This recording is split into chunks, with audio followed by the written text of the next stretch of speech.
Alrighty, welcome back to Sports Wrap. We got somebody who's going to put a smile on your face, played volleyball here in the Valley. She is a comedian, Shanna Christmas, born on Christmas Day at 6 p.m. That's right. I appreciate you coming in.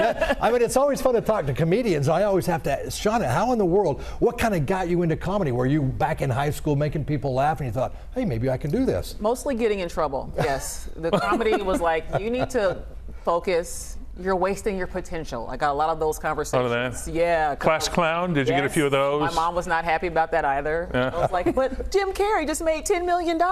He was class clown. And then your mom was like, well, maybe it does work. Yeah. She was still very much like, no, you should go to school. Western High School, so you're Warrior. Go Warrior. Yes. Warriors. And volleyball player there.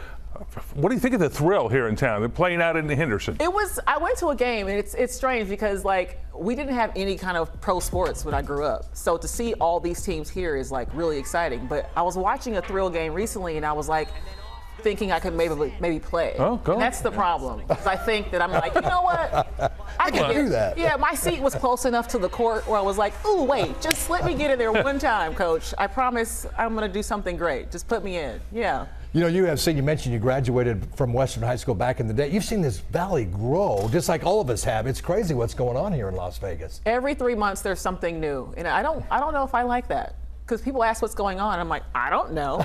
When they put that sphere there? Yeah. There's only one sphere? When did we get our second? Is there two? There should be three by now. Oh gosh, don't tell me that. I'm so confused. Every time I drive around town, I'm like, what is that? When did they put that up? Are they selling tickets? Can I get it for free? I'm used to a very particular way of getting around in town. What's the comedy scene like here in Vegas? It's an interesting scene because there's like a local scene and then there's the Strip. And there's a little bit of I wish there was more of a bridge between us newbies and the Strip, where we can kind of get opportunities. But they're usually you're competing with Cirque and Bruno Mars and all these people, so they kind of bring in more heavy hitters on the Strip. And so you have to work a little bit harder to kind of get yourself into those places.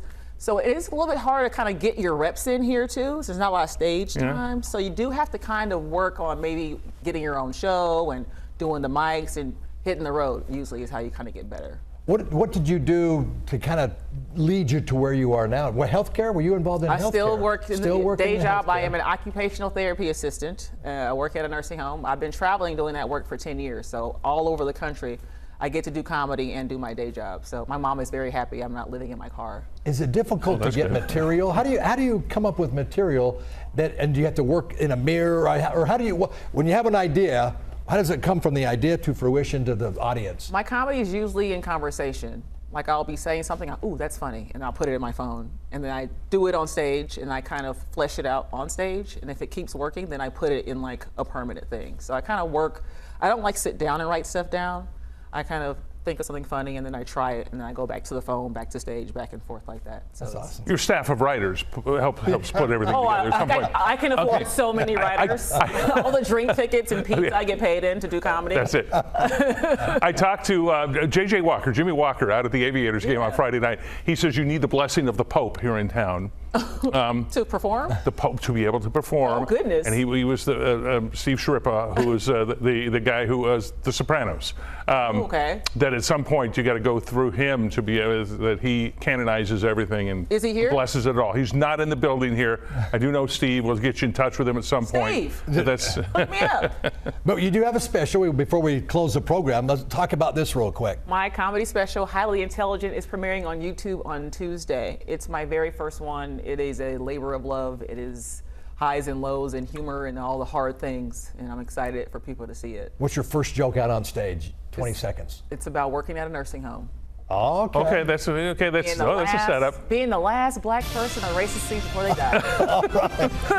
Oh no! Shanna, thank you very much for coming in. All right. We're all out of time. We got the punchline already. Sorry, thank you for watching. Yeah, watch the special. Thank you very much for watching, everybody.